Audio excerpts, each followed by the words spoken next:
అందరికీ నమస్కారం.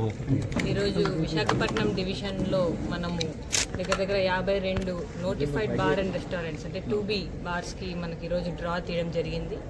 52 2B bars and రెస్టారెంట్స్కి కాను మనకి 27 2B బార్స్ అండ్ రెస్టారెంట్స్కి అప్లికెంట్స్ వచ్చాయి. ఆ 27లో కూడా చూసుకుంటే ఒక 3 బార్స్ అండ్ రెస్టారెంట్స్కి మనకి డిఫరెంట్ అప్లికెంట్స్ వచ్చారు and remaining all we have same applicants. So media సమక్షంలో అందరి సమక్షంలో ఈరోజు డ్రా తీయడం జరిగింది. డ్రా తీసి ఎవరైతే ఫస్ట్గా సెలెక్ట్ చేసి ఉంటామో వాళ్ళు ఈరోజు ఈవినింగ్ లోపు 18.5 lakhs అన్నది వాళ్ళు పే చేయాలి security deposit. Once they pay మనం ప్రొవిజనల్ లైసెన్స్ ఇష్యూ చేస్తాము. ఇది కాకుండా ప్రతి ఒక్క షాప్కి కూడాను R1 R2 మనం డిజిగ్నేట్ చేశాము. ఇన్ కేస్ సెలెక్ట్ అయిన అప్లికెంట్ కనుక విత్డ్రా అయితే next we'll go for R1 and R2. So ఎవరైతే మనం ప్రొవిజనల్ లైసెన్స్ ఇస్తామో they have to get the stock immediately and they should start the operations in premises which are agreed by the rule and law. So ఎక్కడ rules and laws చెప్పిన ప్రకారమే ఆ ప్రిమిసెస్లో చేయాలి, ఎక్కడ పడితే అక్కడ చేయడానికి లేదు. That also will be following it up in the next 1 month. So will be all visiting, వీళ్ళు ఎక్కడెక్కడ షాప్స్ పెట్టి ఎక్కడ సేల్ చేస్తున్నారు అనేది కూడా ఖచ్చితంగా ప్రాపర్గా మానిటర్ చేయడం జరుగుతుంది.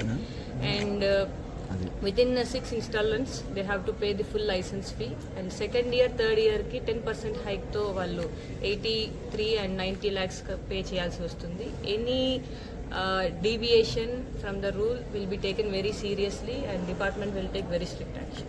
Thank you. గవర్నమెంట్ ఆదేశాల మేరకు విశాఖపట్నం GVMC పరిధిలో 52 బార్లకు నోటిఫికేషన్ చేయగా దానిలో 27 బార్లు నోటిఫికేషన్కి లాటరీ జరిగింది. జాయింట్ కలెక్టర్ గారి ఆధ్వర్యంలో లాటరీ జరిగింది 27 బార్లకి. మిగతా 24 బార్లు కూడా మళ్ళీ నోటిఫికేషన్ ఇస్తాము.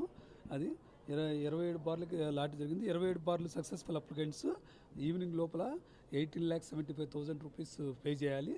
ప్లస్ వాళ్ళకి ప్రొవిజనల్ లైసెన్స్ ఇస్తాము. ప్రొవిజనల్ లైసెన్స్ ఇచ్చిన తర్వాత వాళ్ళు సర్టెన్ ప్రిమిసెస్ తగ్గట్టుగా రూల్స్ తగ్గట్టుగా ప్రిమిసెస్ సెలెక్ట్ చేసుకొని వాళ్ళు వ్యాపారం చేసుకోవచ్చు రేపు నుంచి. అది మొత్తం కూడా పేమెంట్ అయిపోయిన తర్వాత ప్రొవిజనల్ లైసెన్స్ ఇస్తాము. ప్రొవిజనల్ లైసెన్స్ ఇచ్చిన తర్వాత వ్యాపారం కంటిన్యూ చేసుకోవచ్చు. 1 month లోపు వాళ్ళు మిగతా రిమైనింగ్ అమౌంట్కి BG ఇవ్వాలి.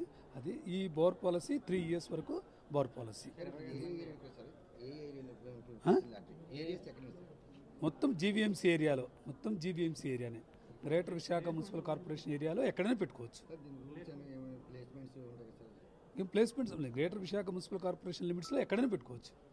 27 మంది హాజరయ్యారు, 27 మంది మొత్తం